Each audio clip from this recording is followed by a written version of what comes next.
What's up, your boy Vaughn? Another reaction. In today's video, we have the woman turning UFC fighters into clowns. What do y'all find is Nina girl from it, and what is her purpose? Is her purpose to make it seem like, oh, girls watch UFC too?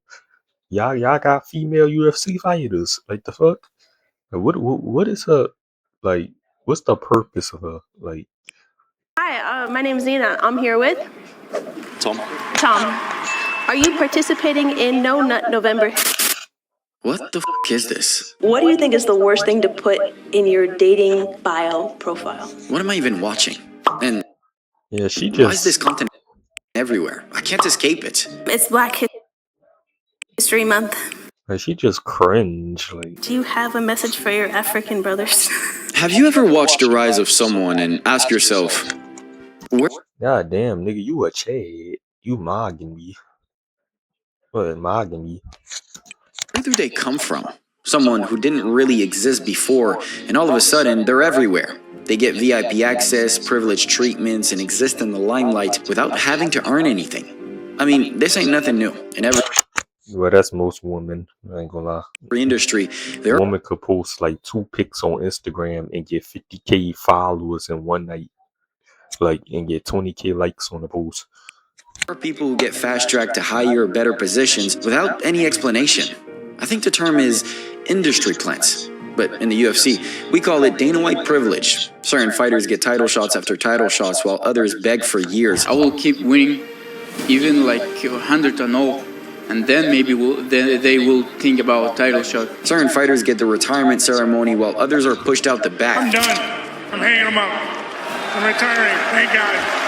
Well, Steve, you've had an incredible career. Steve Miocic, ladies and gentlemen. Certain fighters get to pick what they want, while others are forced to accept what they're given. When they brought the name Gabriel Bonfim to you, did that take you by surprise? This has been happening to fighters for years, but nowadays, it's even happening to random public figures. The thing is, Nina's presence in the UFC isn't actually random. And when you look at how she got there, it starts to paint a much clearer picture of where the sport might be headed.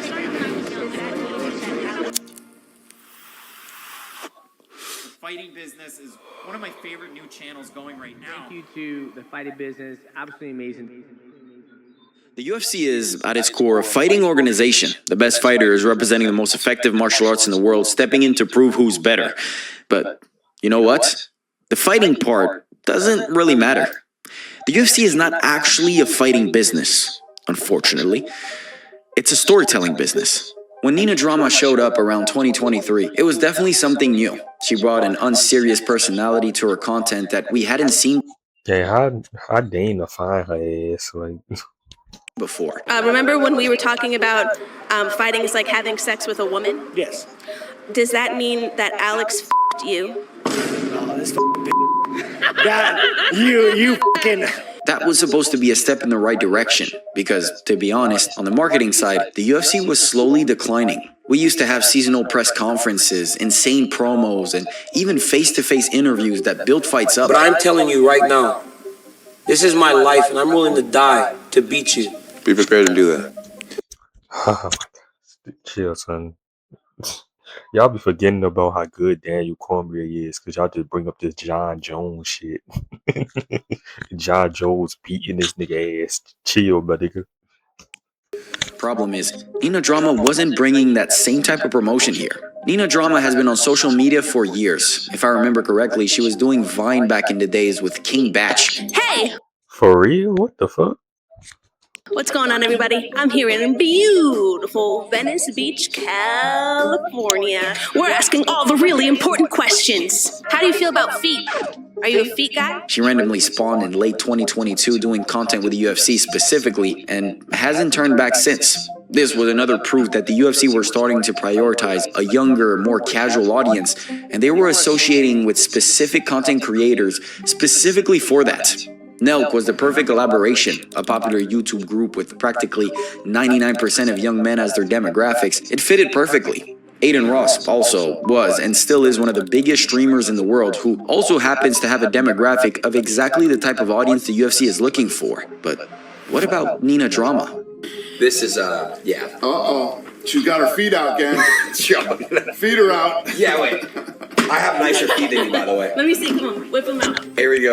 Gang, what is this? Dana. Gang.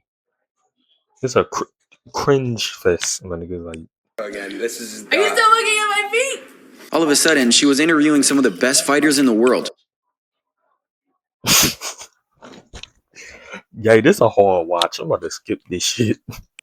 She I'm was about to making speed this video. This hard to watch. Like, I'm cringing through the screen. corny skits with Dana White or trying to cancel Sean Strickland. She was sitting cage-side at every UFC event and flirting with Alex Pereira or Arman Tsarukyan or Marab or John Jones. I mean, the list goes on. And unlike Aiden Ross or Nelk, Nina wasn't bringing in her own massive audience or promoting the events to her thousands of live viewers on streams. What she was really good at, though, was gaining attention. Whether it was positive or negative, she had been doing it for years. You could tell Nina's been around a lot of female fighters and she walked to the gym with her tits out, so. It's a sports bra. What am I supposed to wear? Just like a sweatshirt? I don't know, like why can't you just wear a shirt? Because no one's going to watch if I wear a shirt. I guess the UFC saw potential in that sense, but the problem was that type of content only does one thing to the reputation of the fighters, and consequently the sport as a whole.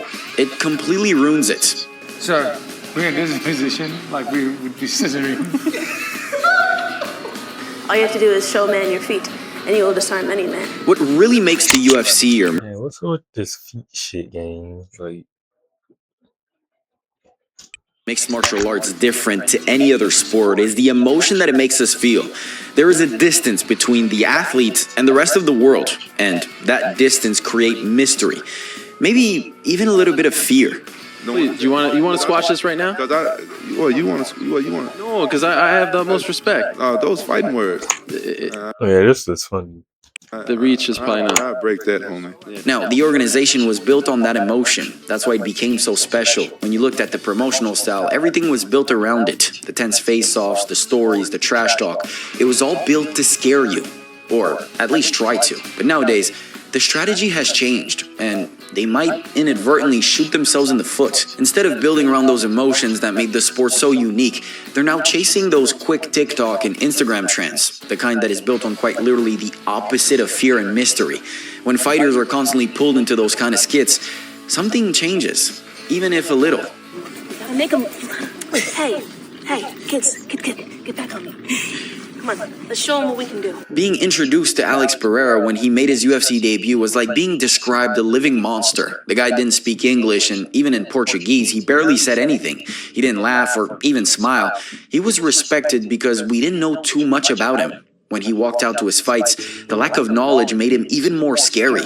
And that's exactly why he became so popular. My cousin had the greatest analogy for Pereira. He goes, it was like when Thanos showed up, and he's just collecting Infinity Stones. There's a timeline, you know there's a bad guy, and then there's this ultimate bad guy who was just in some fucking bar in Brazil, and then Izzy had to open his mouth. So, when you see a skit of him with Nina Drama, whether he's doing a fake proposal prank, he's aura farming, or refusing her phone number with a booty kick, I guarantee you the next walkout just won't feel the same. Perfect, because I have a gift for you. I don't know what's going on. All right, well, this is free. Gang, what the fuck, gang? Arman Tsarukyan has been on his own generational run over the last year, defending his #1 contender position, staying active outside the UFC, and dominating anyone they put in front of him. Over that time, he was able to build his name and reputation as one of the most feared fighters at lightweights, and the matchup with Ilia Topuria might be the most interesting fight that the UFC can put on today.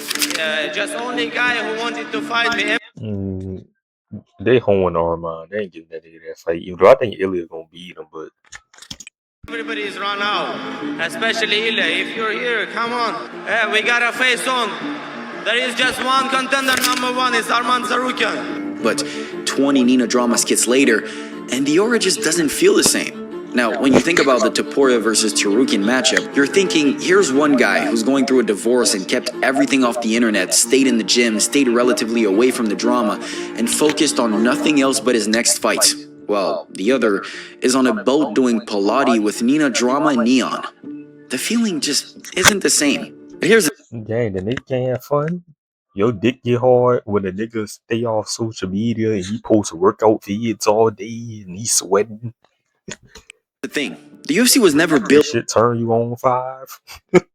on relatability. Quite the opposite. The UFC was built on distance. Like I said, mystery, fear. That's why face-offs are short, interviews are brief, call-outs fast and to the point. Everything is designed to keep the focus on the fight, to keep it intense, violent, and serious, to preserve the image. This new approach moves in the complete opposite direction. And the UFC sees all of it and keeps going anyway. Gang, these niggas don't gotta look violent all the time, gang. Like, okay, like they humans at the end of the day, gang. Like,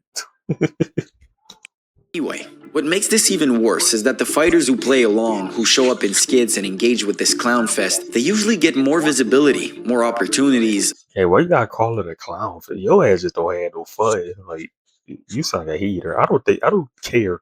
Like, I was just asking, like, where she come from. Like, is she corny? She cringe, but shit, let her have fun. Let the fighters have fun, gang. Niggas can show their personality. Like, niggas don't gotta be 24/7. I'll fucking kill you. A better shot at moving up. So I've learned how to say no. Except for today. Oh, not I said yes today because I wanted to, as a favor to Hunter.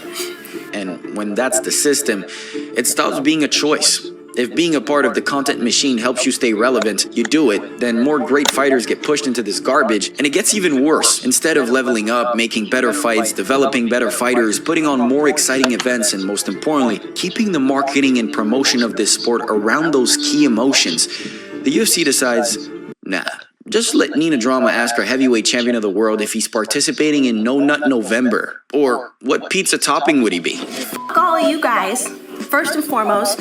Second of all, can you tell people that I didn't sleep with you for an interview? I'm not gonna lie to you. Let me tell you one thing about Nina. She's solid, great interview, guys. Good girl. Boyfriend's a great stand-up guy. I don't know what he's doing with her. Content is good for any sport to grow, and the UFC evolving is good for the sport long term. But this is a serious step down from the old collabs and social media they did, and it isn't the kind of content this sport needs. The UFC needs more stories, more narratives, more suspense built up. It doesn't need goofy thirst trap reels. That's the difference. A fighter's legacy used to be built on wins, dominance, and performances inside the cage. Now it's slowly being replaced by engagement, views, clicks, shares. The whole value system is flipping. And you can see it most clearly in Nina's style of content. Over the top, broad appeal, over-sexualized. It grabs attention, sure, but it also chips away at what made the UFC feel special in the first place. And the most disappointing part of all of this is that this might actually work. The UFC is a business at the end of the day, and I get it. They can't just rely on hardcore fans. If they want to keep growing, they kind of have to reach the younger audience. But man, there has to be a better way to do it. Look, I get it. I'm covering a company owned by a man who created an entire sport built for viral 6-second clips. What was I expecting, right? What I sell is holy shit moments, right? 1, 2, holy shit in Power Slap. It works on social, it streams well, the younger generation likes it. But honestly, going down this road, they risk losing just as many longtime fans as the new viewers they're trying to bring in. There has to be some kind of balance here, something that keeps the core audience engaged while still pulling in the next generation. Because when you stack it all together, the content creator era, influencers like Nina Drama, Power Slap, TikTok clips, it all pushes fighters in the same direction. More relatable, more approachable, more content friendly, and in the process, less intimidating. And a fighter who isn't scary starts to feel like just another person. The UFC is slowly trading respect for virality.